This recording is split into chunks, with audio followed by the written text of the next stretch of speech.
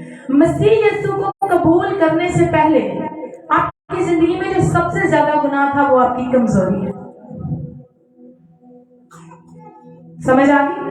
مسیح یسوع کو قبول کرنے سے پہلے ہماری زندگی میں جو سب سے زیادہ گناہ ہوتا ہے وہ ہماری کمزوری ہے. ونسٹن چرچل کہتے ہیں کہ آپ اپنی کمزوری کے بارے میں ہمیشہ محتاط رہیں کیونکہ ہماری کمزوری ہمارے دشمن کی طاقت ہے. وہ سگریٹ ہو سکتی ہے, وہ شراب ہو سکتی ہے, وہ چوری ہو سکتی ہے, وہ کوئی بھی گناہ ہو سکتا ہے. وہ کبھی بھی آپ کی کمزوری کو سجا کر آپ کے آگے لے آئے گا اور آپ کو گناہ میں گرا دو.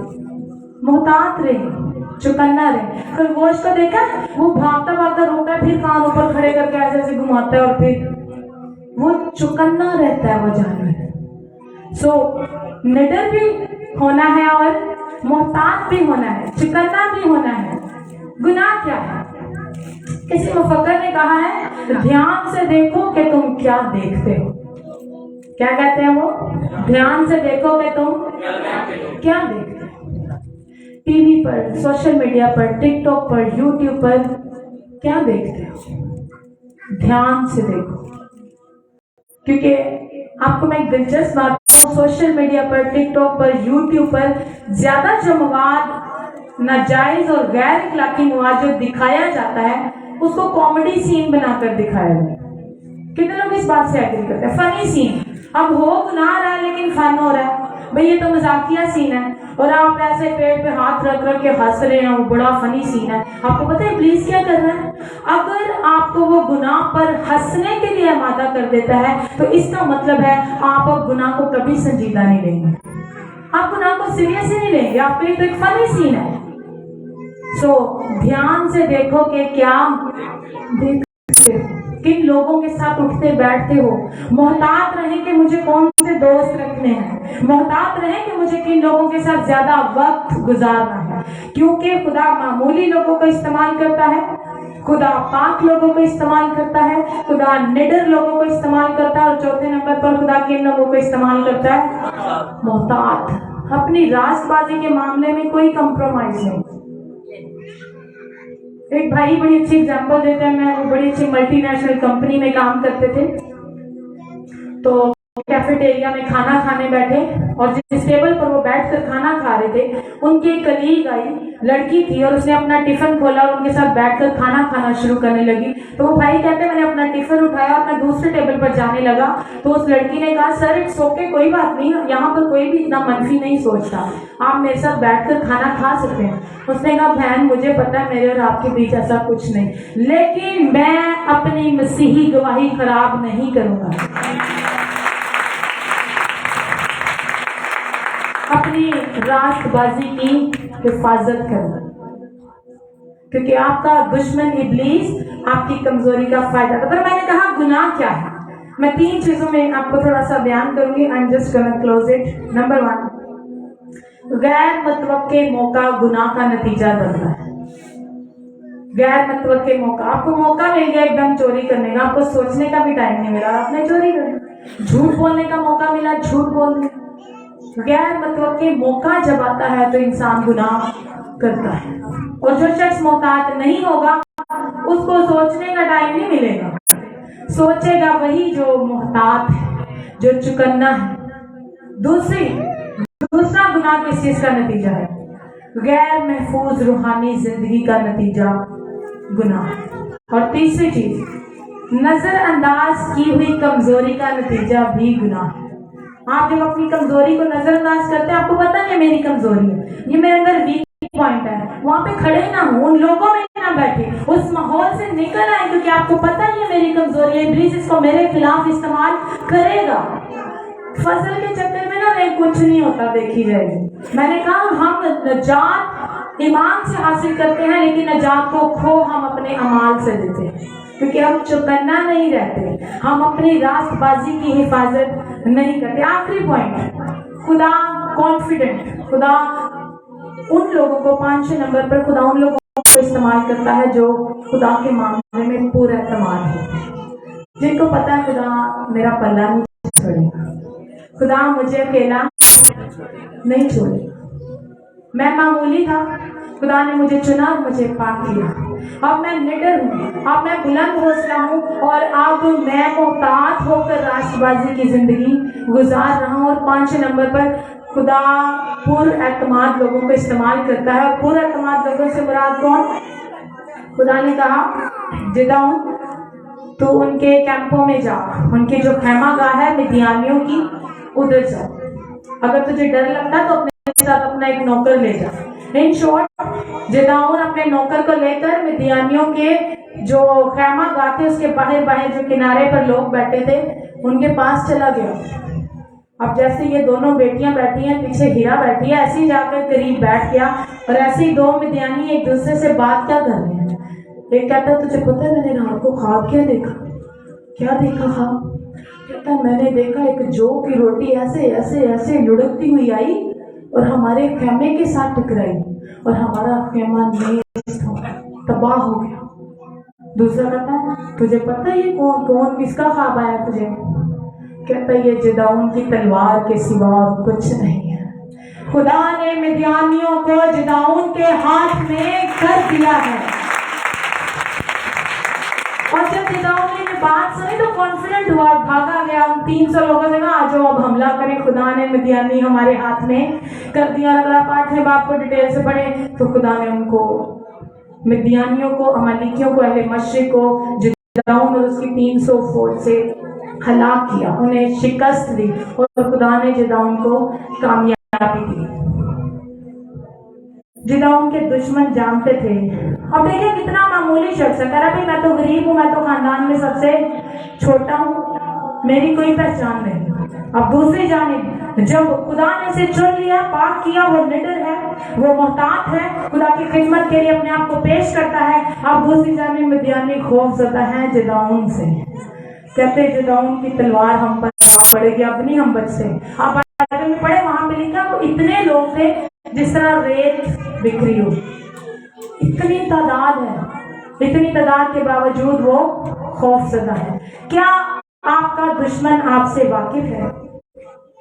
کیا آپ کا دشمن آپ کو جانتا ہے؟ اس سے پہلے کہ آپ ایمان کے سرماؤں میں کہلائیں، میرے عزیزوں، آپ کا دوزخ کا جو پوسٹ آفس ہے نا، گناہ کی پیشکش کرنا، یہ پٹک پٹک کے مارے گا۔ ایک دفعہ جب پولس رسول کو خدا نے اپنی خدمت کے لیے استعمال کیا تو پولس رسول کے جسم کے ساتھ کپڑا لگا کر جب بیماروں پر ڈالا جاتا تو انہیں شفا ہو جاتی، بدروہیں نکل آتی۔ ایسے ہی سردار کائن سکھوا نامی یہودی تھا، اس کے 7 بیٹے ایسے کرتے تھے، وہ جا کر بدروہوں سے کہتے اس یسوع کے نام سے نکل جا جس کو پولس مانتا ہے، جس کا ذکر پولس کرتا ہے۔ Second hand religion, second hand مذہب ہے۔ اور بدروہوں نے آپ کو پتہ ہے کیا کہا؟ انہوں نے کہا بھئی یسوع کو تو ہم جانتے ہیں، پولس کو بھی ہم جانتے ہیں، آپ کدھر سے آ گئے ہیں؟ بھائی صاحب آپ کون ہیں؟ بائبل مقدس فرماتی ہے انہوں نے ان کو اتنا مارا، اس شخص نے جس میں وہ بدروہیں تھی، ننگا کر کے اس کو بھگایا۔ میرے عزیزوں، کیا ابلیس ہمارا دشمن ہماری روحانی ترقی اور ہماری روحانی مضبوطی سے خوف زدہ ہے؟ کیا روحانی عالم میں ہمارا ذکر ہے، یا ہم صرف پیدا ہوئے، بڑے ہوئے اور مر جائیں گے؟ کیا کوئی پہچان ہے؟ کیونکہ خدا معمولی لوگوں کو، پاک لوگوں کو، نڈر لوگوں کو، محتاط لوگوں کو اور پر اعتماد لوگوں کو اپنی خدمت کے لیے استعمال کرتا ہے۔ خدا مند آج کے پاک کلام کے ہم سب کو بڑھے خدا کے نہایت شکر گزار ہیں اس خوبصورت کلام کے لیے، بابرکت کلام کے لیے۔ ہم ایک بار پھر زوردار تالیاں سے سلاموں کے لیے بجائیں گے جو بڑی خوبصورتی سے خدا کے کلام کو ان تک پہنچایا ہے۔ اور اسی کے ساتھ ہم سب اپنے سر کو جھکائیں گے، اپنی آنکھوں کو بند کریں گے اور کلام کی شکر گزاری کریں گے۔ اور سب اس کی ضرور اس کی شکر گزاری کریں گے. خدا عظیم رب الفاظ آسمان و زمین کے خالق اور مالک تیرے نہایت شکر گزار ہیں تیرے اس خوبصورت کلام کے لیے, پاک کلام کے لیے جو تو نے اپنی خادمہ کے وسیلے سے ہم تک پہنچایا ہے. خدا ہم اس کلام کو اپنے دل میں بسانے والے ہوں, اور خدا ہم یہ ساری خوبیاں تیرے بیٹے یسوع کی قدرت سے فکروں کے وسیلے سے ہم اپنی زندگی میں خدا ہم قائم کرنے والے ہوں, تاکہ خدا تو ہمیں اپنے جلال کے لیے استعمال کرے, اپنی خدمت کے لیے استعمال کرے. خدا ہم تیری خادمہ کو تیرے لہو میں چھپاتے ہیں تو اس کی حفاظت کرنا اور زیادہ اپنے جلال کے لیے استعمال کرنا. یہ سب تیرے پیارے بیٹے نے خدا یسوع مسیح کے وسیلے سے مانگا, سو پا لیا, آمین. اپنے سر کو اٹھائیں گے, خدا کے جلال میں آگے بڑھیں گے اور ایرن بھائی کی رہنمائی میں گیت گائیں گے بھائی کے ساتھ مل کر, اور اسی دوران اپنے ہدیہ نذرانے بھی اس کی حضوری میں پیش کریں گے. ہاللیلویا, تعریف پریز خدا کے رشک تیری تعریف.